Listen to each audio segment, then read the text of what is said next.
we're here for a special occasion to look at Matthew chapter 6 verse 13. It's a popular text because in most Christian homes and probably even Jewish homes, it is taken as the part of the daily prayer, the Lord's Prayer. Yeah, so we are at schools. In our schools, we always say that prayer. Yeah, but there are not many who have taught us about that prayer. What the implications in that prayer. But at least they have made us cram it. Yes, they have made us cram prayer, and that's the worst part of prayer. In fact, that it has been taught to us cram-free. Yes, we are taught how to pray before every meal. We are told to cram that. I remember when at home we had a prayer. As whole, we were many. We were an extended family, so we had a prayer we used to say as children. But I came to understand what the words in that prayer mean when I was about 28. To reflect about them. Yeah, but we used to cram it. We had crammed the word. So it's the same with the Lord's Prayer. It is crammed. It's not understood. So one of the sections of that prayer says, that's verse 6:13. And lead us not into temptation, but deliver us from the evil one.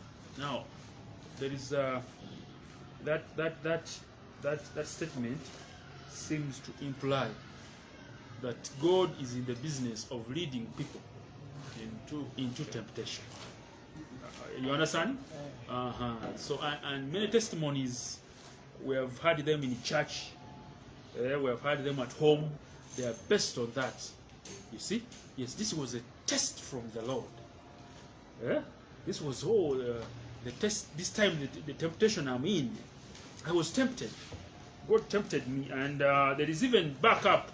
We even back up our testimonies. Just like Job.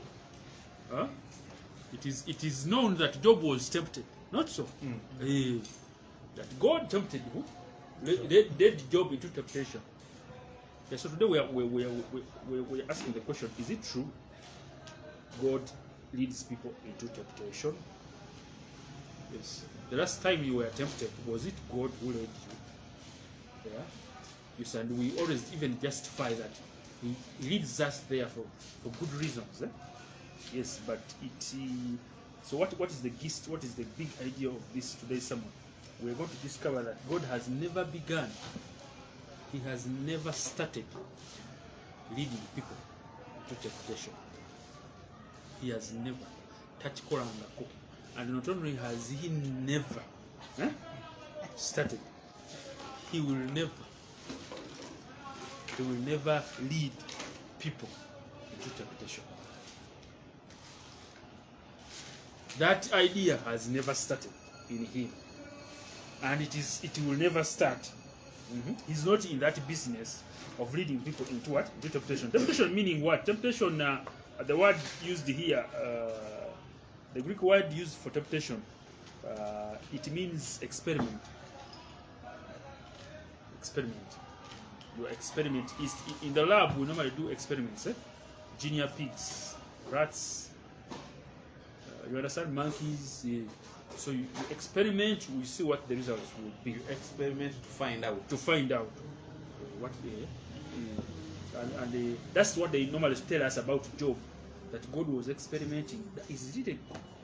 Does Job trust God? So God sent destruction to his property to see whether he trusts. Okay. After that, he sent diseases to see whether the man is still what? Trusting. Experiment. So God, so throughout Jewish history, they have that notion that whatever He allows, He causes. That's the idiom in Judaism. That's where we are starting from. That the Jewish idiom is whatever He allows, He causes. if he allowed it to happen to you, it is the one who what? Who caused it. That's what Jews had in mind in the Old Testament, and that is one of the principles on which Old Testament theology revolves. Everything comes from what? From the Lord. Children come from the Lord. Blessings come from the Lord. Curses come from the what? From the Lord. Everything comes from the Lord. Now, even temptations come from the Lord. Are you understanding our point? Where we are our background? We are coming from a Jewish background. So we are dealing with a Jewish statement. Now we are Christians. So now what is Jesus doing on this Jewish notion of God does everything, leads people into temptation? Now, how do we discover that the Bible was written in Greek, the New Testament? So when Matthew was writing, the verb he used is the verb that is used for contingency. Things that you're not certain whether they will happen. Contingent, things you doubt. Just in case. Just in case. It might happen, it might not happen. Now those things in Greek, they are put in a mood called the subjunctive. The subjunctive mood. And this is what is making the difference in this verse. That this verse was not written in an active tense. I mean in present continuous tense, that do not lead us into temptation. No, he wrote it in the subjunctive mood. In fact, the whole verb, the whole construction is called aorist. The tense is aorist. The mood tense means the verb, the verb in relation to time. In English, the verb in relation to time. So, what would have been the past tense in English, in Greek, it is the aorist. But in Greek, the tenses are not for time. Let me first explain those things so that you understand. Because all versions you're going to read, most of them are translating like this and lead us not into temptation. But after I've explained, I would like you also to Google and put in the words I mentioned and see what Google talks about them. And then you realize that in our Bible studies, we have not attempted to put in a word. You see? So now, in Greek, they don't care about time. They care about the kind of time. Kind of time. So now the aorist works like the past tense, but it's not actual about the past. Now, so this verb is aorist subjunctive.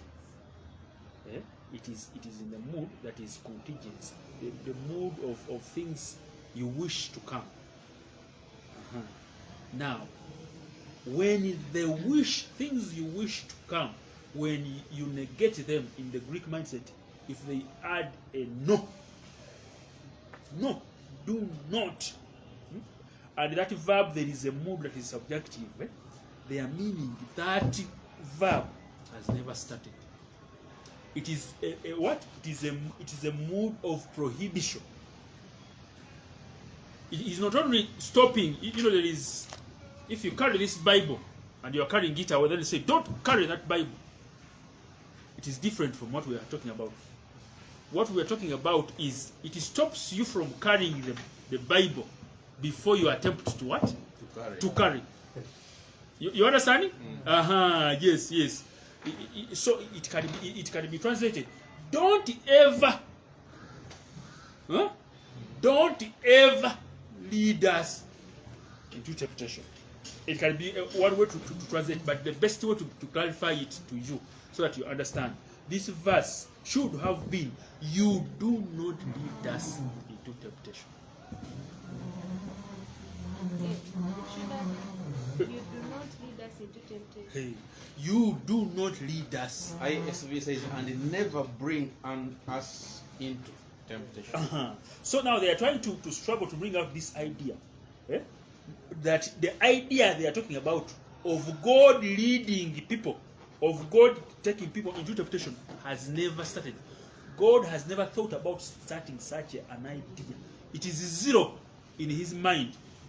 In other words, when you Google now, if you get your phone and go to Google, to the internet, and you put in aorist subjunctive, what does it mean? They are going to tell you it is an action without history, and continuity. Ekikolwa nga tekirina byafaayo ate nga tekirina gye kiraga, tekirina bya maaso, ekyo kye tuliko wano.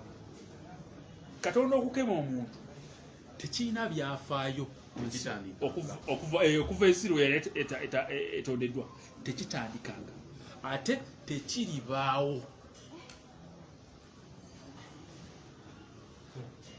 It has no history. It has no history. It has no continuity. God, you do not. So Matthew said, you do not lead us into temptation.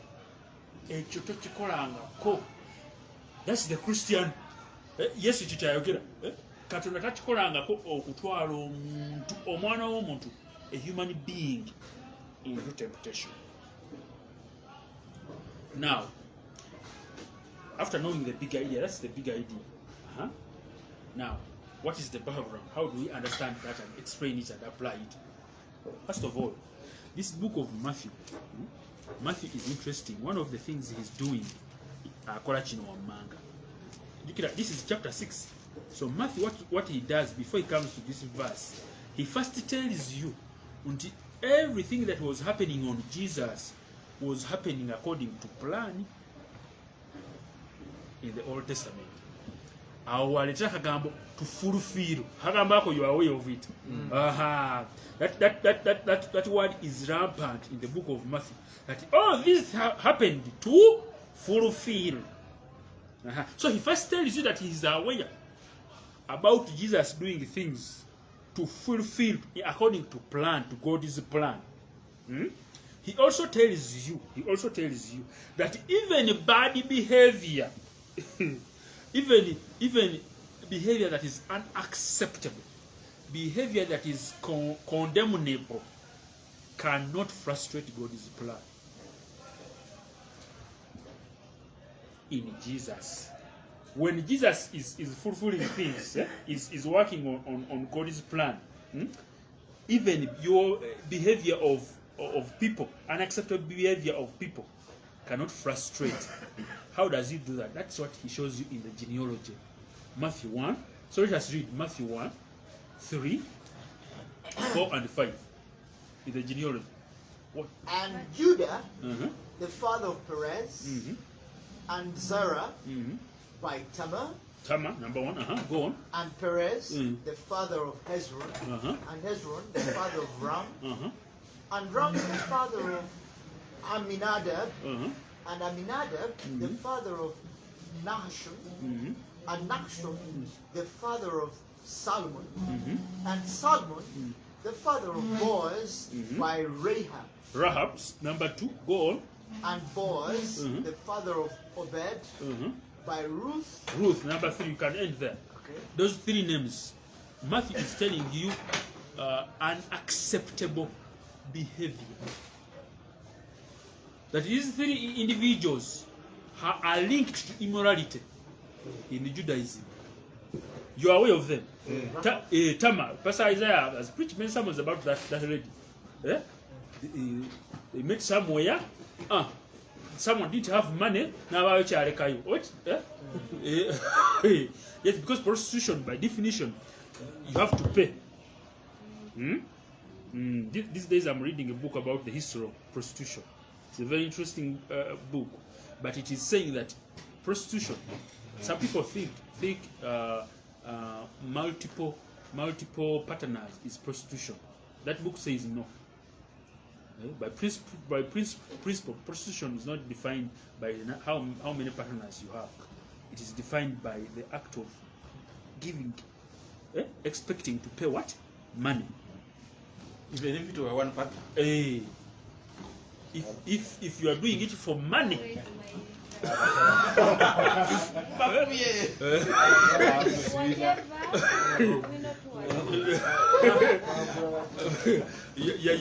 So now Rahab, Ruth, and Rahab, Tamar. Yes, these ladies that Matthew is showing you that God's plan is happening. It's God doing it. Yeah, but when He's doing it, if people He's using, it is happening among people who have unacceptable behaviors, whose behavior is blamable, but even those behavior cannot frustrate God's plan. Are you understanding? How Matthew watandikira that when he decides to do something, he has to do it. So he tells you that now the purpose of Jesus to come, so he shows you a genealogy, that these were Jesus' fathers. Muba father in his family. Yes, so to belong to Jesus' family, behavior is not a qualification. Kubanga neno behavior yaziza Yesu kujja. Behavior is not a qualification to belong to Jesus' family. If you think you belong to Jesus' family because of your behavior, how you have been behaved in the past month, now you think now you qualify okuyingiramu nawe obeeko gozaala avemu omulokozi nedda. It is yes. Naye tekigana nti Katonda tasobola kuyisaamu plan ye. Naye that plan did not happen because of your behavior. You don't attach God's plan to behavior. Secondly, however unacceptable they might be. Secondly, after him showing that era still nabagamba verse 18, chapter 1 verse 18, this is how the birth of Jesus, the Messiah, came about. After the genealogy, his mother Mary was pledged to be married to Joseph, but before they came together, she was found to be pregnant through the Holy Spirit. Unacceptable behavior still. People are getting pregnant, not in a matrimony. You understand? Yes, abantu, according to culture, according to tradition, according to what is acceptable. Olina okufuna olubuto nga bakugatta. Okay? Balina okuba nga bakugatta. Naye kakati Jesus azaalibwa omukyala atali muki mugatte. So what Mary did was unacceptable. But however much it was unacceptable, it did not frustrate God's plan. Jesus was born. So God's plan can continue, however much people are unacceptable among them. So Matthew, after that, he goes on. He tells you that Jesus makes it a point that even understanding the gospel, is led by God. Okutegeera obulokozi. How? In Matthew, Peter, Jesus asked the disciples, "What do the people say I am? What do people call me?" You remember that? What do people call me? Abantu bampitani. Then they say, others call you prophet, others say you are so and so, others say you are the Messiah, others say you are this. So then he asked, what about you? Mamumpitani, you my disciples, what do you call me? So now one of them, who is called what? Peter. Peter says, you are the Messiah, the Son of God. So Jesus tells him that what you have just said, it is not you who have said it. I'm paraphrasing. But it was the Spirit that what? It was revealed to you. Now, to analyze that statement a little bit, Jesus was not giving credit to... Jesus was not accepting that he is the Messiah. When Peter replied that you are the Messiah. No, he did not. He was not accepting that answer. Because remember, he always rejected that answer. Whenever he would say, he didn't call himself a Messiah. Jesus did not call himself a Messiah because the Messiah mindset they had was a Jewish Messiah. The political leader who is coming to fight. You understand? So what was he giving credit? He was giving credit the second statement. The Son of God. So he tells him that what you have just said, it was revealed to you. Now that verb of revealing to a person, it is Matthew writes it in the passive. The passive voice, what I didn't explain, the voice is who is acting. So Matthew shows that these things, it is God doing them to people. That even understanding and believing, it is not your responsibility. Our responsibility is for us to preach the way we are supposed to do. illustrations zonna tuzireete tukole byonna ebirina okukolebwa abantu bategeere bakkirize. But as far as people believing, Matthew makes it clear that it is God's action. It is a passive. It is God who does it in among people. Therefore, people who manipulate so that people believe, they are making faith. They are making themselves masters of faith. Abantu bakkiriza kubanga goli wakatawi wachikuba omanya okuyigiriza oba kitegedde. No, it is making it a point that faith is passive. It is in the passive tense. It is God who does it in us and understand it. Therefore, our role is to do what? To preach. Of course, that relieves the burden. Some people who are lazy. But you come, no, but you have to do your part properly, systematically, according to the times you live in. You're supposed to put in everything, and then God does his what? His part. After that, Matthew goes on. He said, after him leading us even to believe, he also led Jesus to temptation. You see how I am moving? I'm moving. Matthew is saying that everything that happens is according to God's plan. That even bad behaviors cannot frustrate God's plan. It still happens. After that, he said, even in believing, listening to the gospel, God has to be in it for you to believe and understand. After that, he goes, he says now, Jesus himself was led by the Spirit into temptation. That one we shall read, Matthew 4 verse 1. This I've explained the others. Then Jesus was led by the Spirit into the wilderness to be tempted by the devil. By the devil. Akawulira bamutwala bamukolereko experiment. Oba kitegedde. Him, Jesus, remember Jesus is not a human being. Our big idea says God has never tempted any human being. Jesus, we are talking about an incarnate what? Being. So Matthew makes it clear that this incarnate being called Jesus, the human being and God himself, was led into what?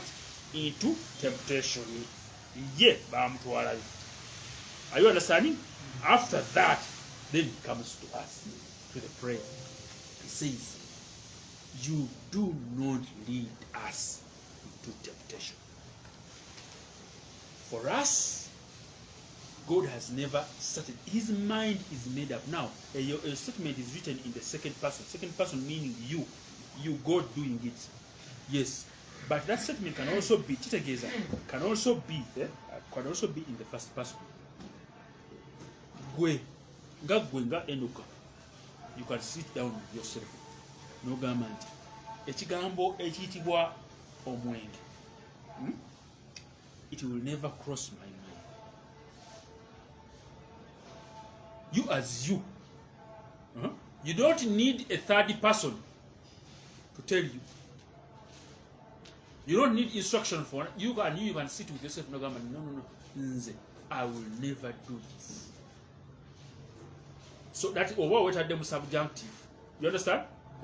All this subjective. What are them? You have negated, you have prohibited that idea in you. That it will never cross in your mind. You have made up your mind. Now go also making up your mind. Omukyala omuwala n'omulezi oyinza okubalanga batambula, always they are always together. Naye mu kasenge nga mulimu ekka n'omuwala n'agamba oyo omusajja simwagalangako. Ate siri bwagala. Ekyo kyayogera is prohibiting the idea of loving that man. Wadde nga mubalaba ki bonna ye yageza kugamba ti nze siri mwagala ate simwagala. In their history together, there is no such a thing as love. It has never happened and it will never happen. Matthew Chavez government, you do not lead us into temptation. So that was a revelation to the Jewish mindset. All along, God has never led us into temptation. Now, temptation meaning what?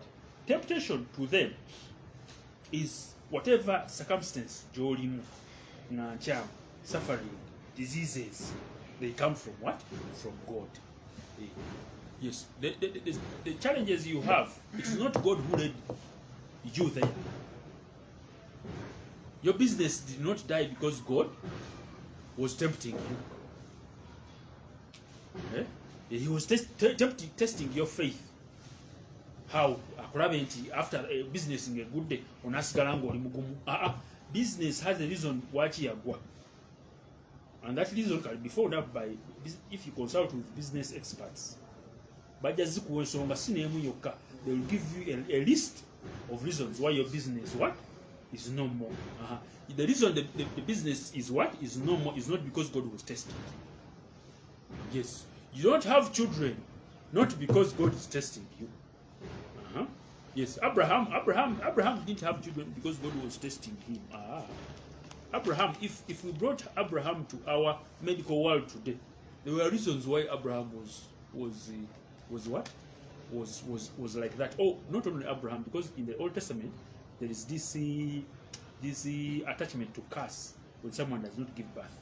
Infertility is attached to curse. So all those people that were told to be infertile, if we bring them to our medical world, there are reasons why. They have many risk factors around them. But now, because the Bible world is not written by scientific people, you understand? So for them, they are writing in the faith point of view.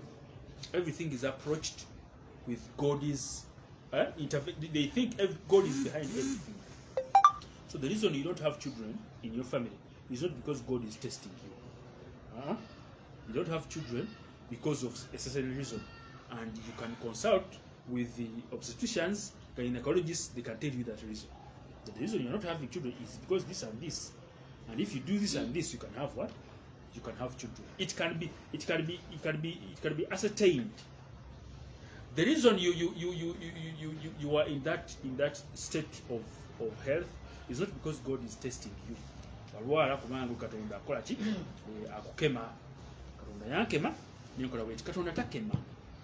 Katonda takemangako muntu muna takitandikangako era talikikola. That's what Matthew is saying. Naye Katonda kikyakola ati Matthew n'avaayo, but he brings the adversative but. Whenever you see that but, it means the idea that came before is gone, is washing it away.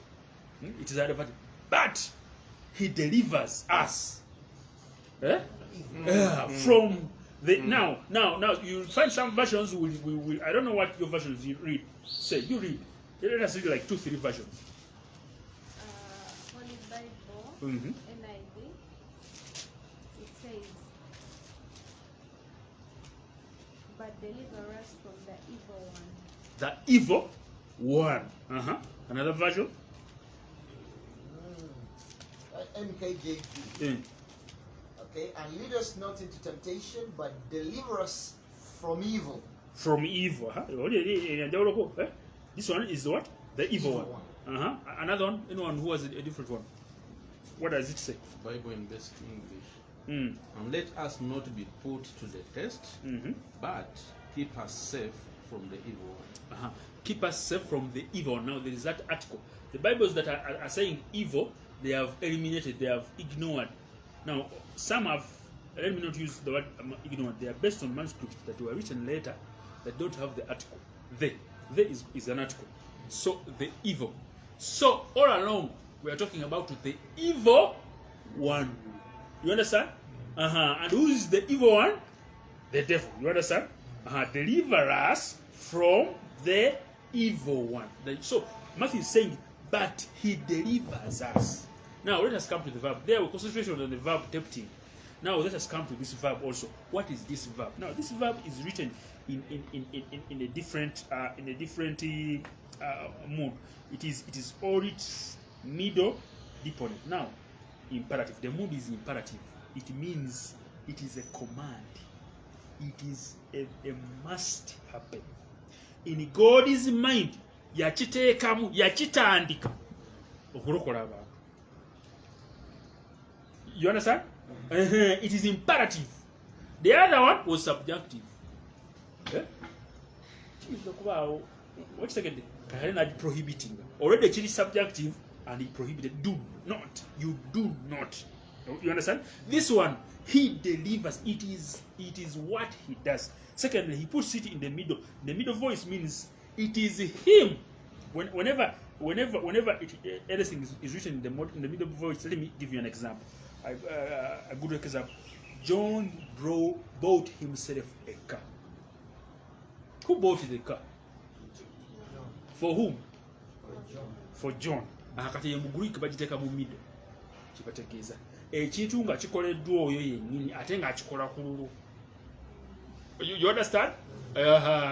Akikola ku lulwe. That's what they call the middle. Kati kano bakateeka mu middle. Nti Katonda abalokola. Ye kennyini akikola olw'ensonga ze. Buli lunaku. Katonda yakikola olwaki? Katika bawa example mu Bible before we explain that. When we go to, you remember Pilato, after he had said, but this man is not guilty. This man has done nothing. He's talking about Jesus. And then they insisted, we want him dead, we want him on the cross, crucify him. He went and he washed his hands. The verb of washing his hands that is recorded in Matthew 27:24 is written in the middle. Ndiyachikora kululwe lwanso for his benefit. Yagamba nze kulwange bannange. Are you understanding? Yanaaba engalo kululwe ye ebye musanga okutakola ki tagulimu. You understand? Yeah. So when this is written in Katonda, he delivers us. For his accord. The point is that, first of all, it is God who delivers himself. Katonda yenyini yalokola. Sigwa welokola sebo. Katonda yakola ki? Yalokola. Secondly, achikola lwansonga ze. For his own accord. Tali ku pressure yo. Teri nsonga eva wa muntu, wa mwana wa muntu, elokolezesa Katonda omuntu. Teri nsonga eva wa omuntu, elokolezesa Katonda omuntu. I don't know if I've used there is no reason that comes from a human being that will ignite God to save that man. Whenever God is involving in saving man, he does it himself. For his own reason, on his terms. Hey, you are on the receiving end. You can't fast your way to deliverance. Yes. No more kolotia. No way sige vu. No mala myezi ebiri ngo wesize vu. No gende Makka. No wasembere nga njerero. Obakitegedde. You will never do anything to ignite God to save you. Delivering human beings is an act of God that he does for himself, for his own reasons. Achikola kubo yeka achikola na maani ge. Sigwe welokola. Ate bwabanga sazeewo okulokola. Mafiji yatandikide. Behavior, however unacceptable they may be, they will never frustrate his.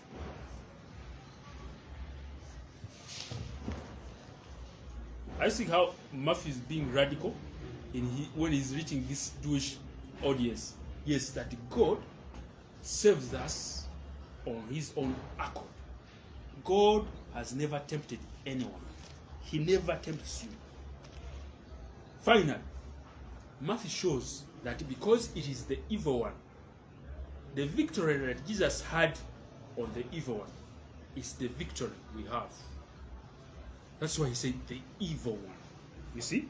He's writing it in reference to the evil, the specific evil one that Jesus dealt with is the one that God is delivering you from. Katonda takusulangako mu mannyo ga mpisi bannange. Takusulangako mu mannyo ga mpisi. Katonda is on your side. He's more than he's on your side.